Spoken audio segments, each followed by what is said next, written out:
Hola, estamos en el día 314 del reto 366-2024. El devocional de hoy se llama Una sola vez y para siempre. Una sola vez, el 7 de enero de 1978, he estado de pie como novio en la parte delantera de la iglesia HTB, Holy Trinity Brompton, en Londres. La novia, Pippa Hislop, recorrió el pasillo con su padre y se unió a mí en la parte delantera. Pronunciamos nuestros votos matrimoniales el uno al otro ante Dios y nos unimos en matrimonio. Dejamos la iglesia como el señor y la señora Campbell. Fue un suceso de una sola vez que ha tenido enormes consecuencias para nuestras vidas. Provino de nuestro amor mutuo y nos comprometimos a amarnos hasta el final de nuestras vidas. Unos años antes, el 16 de febrero de 1974, yo había encontrado a Jesucristo por primera vez. Comenzó una relación que ha transformado completamente mi vida. Fue otro suceso de una sola vez, pero las consecuencias y el efecto de ese suceso de una sola vez son continuos y abarcan todo. Experimenté el amor de Dios por mí y me comprometí a amarlo para siempre. Perdón. El pasaje del Nuevo Testamento de hoy, el escritor de Hebreos habla del mayor evento de una sola vez de todos los tiempos. El evento que cambió el curso de la historia y que tiene el potencial de cambiar todas nuestras vidas. Jesús se ha presentado una sola vez y para siempre. Cristo fue ofrecido en sacrificio una sola vez. Jesús entró una sola vez y para siempre en el lugar santísimo con su propia sangre. Somos santificados mediante el sacrificio del cuerpo de Jesucristo, ofrecido una sola vez y para siempre. Este suceso de una sola vez provino del gran amor de Dios por nosotros y tiene enormes consecuencias. Vamos a leer el Salmo 121 del 1 al 8 en la Nueva Versión Internacional. A las montañas levanto mis ojos. ¿De dónde ha de venir mi ayuda? Mi ayuda proviene del Señor, que hizo los cielos y la tierra.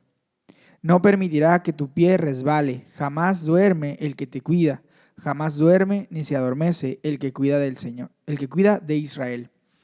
El Señor es quien te cuida, el Señor es tu sombra a tu mano derecha. De día el sol no te hará daño, ni la luna de noche. El Señor te cuidará, de todo mal guardará tu vida. El Señor cuidará tu salida y tu entrada, desde ahora y para siempre. Vamos a ir al comentario del devocional sobre este salmo. Dice lo siguiente: Dios te guardará y te protegerá. ¿Cuál es el primer lugar donde acudes cuando tienes problemas o no sabes qué hacer? ¿Acudes a tus amigos, tu familia o a médicos profesionales? No hay nada de malo en buscar ayuda en todas estas direcciones, pero el primer lugar donde acude el salmista está arriba. El arrepentimiento mira atrás, el miedo mira alrededor, la preocupación mira adentro y la fe mira arriba. El salmista levanta la vista. A las montañas levanto mis ojos. ¿De dónde ha de venir mi ayuda? Su ayuda, fortaleza y protección provienen del Creador del universo. Él escribe: mi ayuda proviene del Señor, Creador del cielo y de la tierra. No permitirá que tu pie resbale, jamás duerme el que te cuida. Este hermoso salmo habla del amor del Señor por ti y de su protección sobre tu vida. El Señor es quien te cuida, el Señor es tu sombra protectora. De día el sol no te hará daño, ni la luna de noche. El Señor te protegerá, de todo mal protegerá tu vida. El Señor te cuidará en el hogar y en el camino, desde ahora y para siempre. A veces he usado este salmo como una oración para nuestra familia o amigos que están enfrentando dificultades en sus vidas. La promesa de este salmo es que el Señor te protegerá de todo daño permanente. El salmista no podía haber sabido que esto es posible gracias al sacrificio de una sola vez y para siempre de Jesús, lo que significa que un día vendrá para traer salvación a quienes lo esperan. Oramos: Señor, gracias porque me cuidas día y noche. Gracias porque cuidas mi salida y mi entrada, desde ahora y para siempre. Hebreos 9:16 al 28. Vamos a leerlo. Dice: En el caso de un testamento, es necesario constatar la muerte del testador, pues un testamento solo adquiere validez cuando el que lo hizo muere y no entra en vigor mientras vive. De ahí que ni siquiera el primer pacto se haya establecido sin sangre. Después de promulgar todos los mandamientos de la ley a todo el pueblo, Moisés tomó la sangre de los becerros junto con agua, lana escarlata y ramas de hisopo, y roció el libro de la ley y a todo el pueblo diciendo, y roció el libro de la ley y a todo el pueblo diciendo, esta es la sangre del pacto que Dios ha mandado que ustedes cumplan. De la misma manera, roció con la sangre del santuario y todos los objetos que se usaban en el culto. Roció con la sangre el santuario y todos los objetos que se usaban en el culto. De hecho, la ley exige que casi todo sea purificado con sangre, pues sin derramamiento de sangre no hay perdón. A ver, vamos a subrayar. Así que era necesario que los modelos de las realidades celestiales fueran purificados con esos sacrificios, pero que las realidades mismas lo fueran con sacrificios superiores a aquellos. Por eso Cristo no entró en un santuario hecho por manos humanas, simple copia del verdadero santuario, sino en el cielo mismo, para presentarse ahora ante Dios en favor nuestro. Tampoco entró en el cielo para ofrecerse vez tras vez, como entra el sumo sacerdote en el lugar santísimo cada año con sangre ajena. Si así fuera, Cristo habría tenido que sufrir muchas veces desde la creación del mundo. Al contrario, ahora, al final de los tiempos, se ha presentado una sola vez y para siempre, a fin de acabar con el pecado mediante el sacrificio de sí mismo. Así como está establecido que los seres humanos mueran una sola vez y después venga el juicio, también Cristo fue ofrecido en sacrificio una sola vez para quitar los pecados de muchos. Aparecerá por segunda vez, ya no para cargar con pecado alguno, sino para traer salvación a quienes lo esperan. Vamos a volver al comentario del devocional. Dice lo siguiente: Jesús se sacrificó por ti. ¿Te has dado cuenta de cuánto te ama Dios? ¿Sabes que Jesús derramó su sangre para que recibieras el perdón total? ¿Entiendes que Él ya ha pagado el precio por cada pecado que has cometido en el pasado y por cada pecado que cometas en el futuro? ¿Por qué era necesaria la muerte de Jesús? El autor señala que tanto en el caso de un acto de voluntad como en el de un pacto, que se usa la misma palabra griega en ambos casos, estos no entrarían en vigor sin que ocurra una muerte. La muerte conduce a una herencia para los demás. De ahí que ni siquiera el primer pacto se haya establecido sin sangre. Sigue detallando la sangre del antiguo pacto y concluye que sin derramamiento de sangre no hay perdón. El autor hace entonces 3 declaraciones que contrastan el sacrificio de Jesús con los sacrificios inferiores bajo la ley. Primero que nada, Jesús estaba lidiando con el problema real. Cristo no entró en un santuario hecho con manos humanas, simple copia del verdadero santuario, sino en el cielo mismo, para presentarse ahora ante Dios en favor nuestro. En segundo lugar, el sacrificio de Jesús fue una sola vez y para siempre. No entró en el cielo para ofrecerse a sí mismo una y otra vez, como lo hace el sumo sacerdote aquí en la tierra, que entra en el lugar santísimo año tras año. Más bien, así como cada persona está destinada a morir una sola vez y después vendrá el juicio, así también Cristo fue ofrecido una sola vez y para siempre, a fin de quitar los pecados de muchas personas. Y en tercer lugar, Jesús derramó su propia sangre. Jesús no ofreció sangre ajena, a diferencia del sumo sacerdote, derramó su propia sangre. Ya no se requieren más sacrificios. En palabras de The Message, estos sacrificios de animales ya no son necesarios, habiendo cumplido su propósito.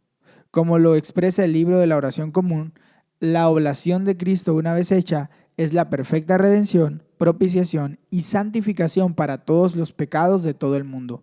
Como Jesús clamó en la cruz, todo se ha cumplido. Cuando Jesús venga de nuevo, no será para cargar con pecado alguno, sino más bien para traer salvación a quienes lo esperan. Hebreos 9:28. Gracias, Señor, por Jesús. Gracias por su sacrificio de una sola vez y para siempre, para que yo pueda recibir el perdón total. Ayúdame a recordar hoy que todo se ha cumplido. Ezequiel 17:1 al 18:32. Vamos a leerlo en la Nueva Versión Internacional. La palabra del Señor vino a mí y me dijo: Hijo de hombre, preséntales al pueblo de Israel este enigma y nárrale esta parábola. Adviértele que así dice el Señor y Dios. Llegó al Líbano un águila enorme, de grandes alas, tupido plumaje y vivos colores. Se posó sobre la copa de un cedro y arrancó el retoño más alto. Lo llevó a un país de mercaderes y lo plantó en una ciudad de comerciantes. Tomó luego semilla de aquel país y la plantó en terreno fértil. La sembró como si fuera un sauce junto a aguas abundantes. La semilla germinó y se hizo una vid frondosa de poca altura. Volvió sus ramas hacia el águila y hundió sus raíces bajo sí misma. Así se convirtió en una vid con retoños y exuberante follaje. Pero había otra águila grande, de gigantescas alas y abundante plumaje. Y la vid giró sus raíces y orientó sus ramas hacia ella, para recibir más agua de la que ya tenía. Había estado plantada en tierra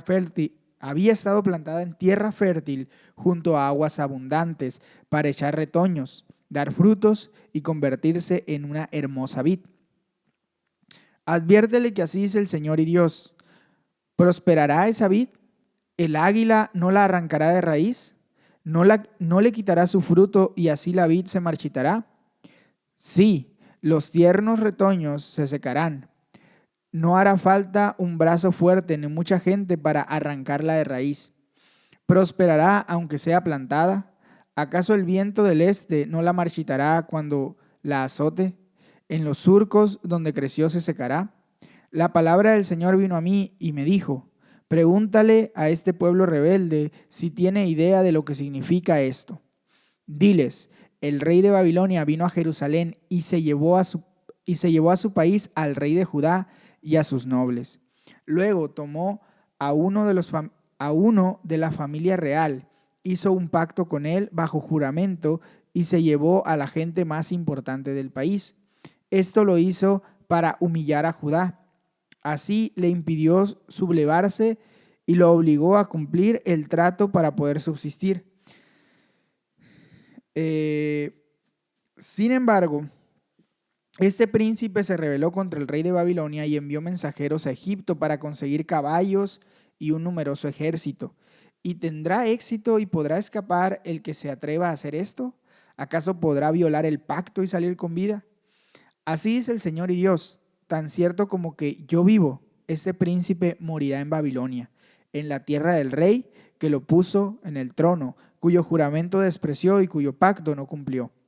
Ni el faraón, con su gran ejército y numerosas tropas, podrá auxiliarlo en la guerra, cuando se levanten rampas y se construyan torres de asalto para matar a mucha gente. Él despreció el juramento y rompió el pacto. Así que, por haber hecho todo esto, a pesar de su compromiso, no escapará. Por tanto, así dice el Señor y Dios: tan cierto como que yo vivo, lo castigaré por despreciar mi juramento y romperé mi pacto. Le tenderé mis redes y caerá en mi trampa. Lo llevaré a Babilonia y allí lo someterá a juicio. Y allí lo someteré a juicio por haberme sido infiel.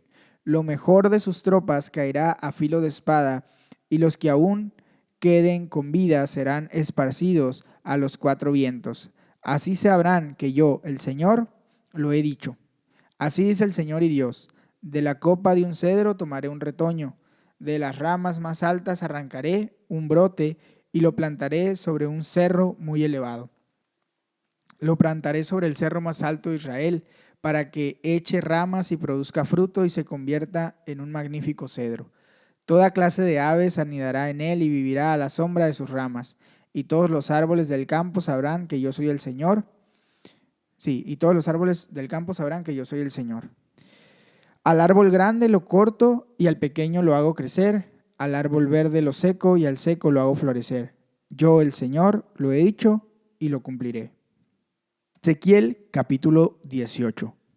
La palabra del Señor vino a mí y me dijo: ¿a qué viene tanta repetición de este proverbio tan conocido en Israel? ¿Los padres comieron uvas agrias y a los hijos les duelen los dientes? Tan cierto como que yo vivo, declara el Señor y Dios, jamás se volverá a repetir este proverbio en Israel. La persona que peque morirá. Sepan que todas las vidas me pertenecen, tanto la del Padre como la del Hijo. Supongamos que hay un hombre justo que practica el derecho y la justicia. No come en los santuarios de los montes, ni eleva plegarias a los ídolos de Israel. No deshonra a la mujer de su prójimo, ni se une a la mujer en los días de su menstruación. No oprime a nadie ni roba, más bien devuelve la prenda al deudor. Da de comer al hambriento y viste al desnudo. No presta dinero con usura ni exige intereses. Se abstiene de hacer el mal y juzga imparcialmente entre los rivales. Obedece mis estatutos y cumple fielmente mis leyes. Tal persona es justa y ciertamente vivirá, afirma el Señor y Dios. Supongamos que esa persona tiene un hijo violento y homicida, aunque su padre no hizo ninguna de esas cosas. Él participa de los banquetes idolátricos en los cerros y deshonra a la mujer de su prójimo. Oprime al pobre y al indigente, roba y no devuelve la prenda al deudor, eleva plegarias a los ídolos e incurre en actos abominables, presta dinero con usura y exige intereses. ¿Tal hijo merece vivir? Claro que no. Por haber cometido todas esas abominaciones, será condenado a muerte y de su muerte solo él será responsable. Supongamos que ese hijo podría a su vez tener un hijo que ve todos los pecados de su padre, pero no los imita. No participa de los banquetes idolátricos en los cerros, ni eleva plegarias a los ídolos de Israel. Tampoco deshonra a la mujer de su prójimo. No oprime a nadie y devuelve la prenda al deudor. No roba, da de comer al hambriento y viste al desnudo. No maltrata al pobre, ni presta dinero con usura, ni exige intereses. Cumple mis leyes y obedece mis estatutos. Un hijo así no merece morir por la maldad de su padre, merece vivir. En cuanto a su padre, merece morir por su propio pecado, porque fue un opresor, robó a su prójimo e hizo lo malo en medio de su pueblo. Pero ustedes preguntan, ¿por qué no carga el hijo con las culpas de su padre? Porque el hijo era justo y recto, pues obedeció mis estatutos y los puso en práctica. Tal hijo merece vivir. La persona que peque morirá. Ningún hijo cargará con la culpa de su padre, ni el padre con la del hijo.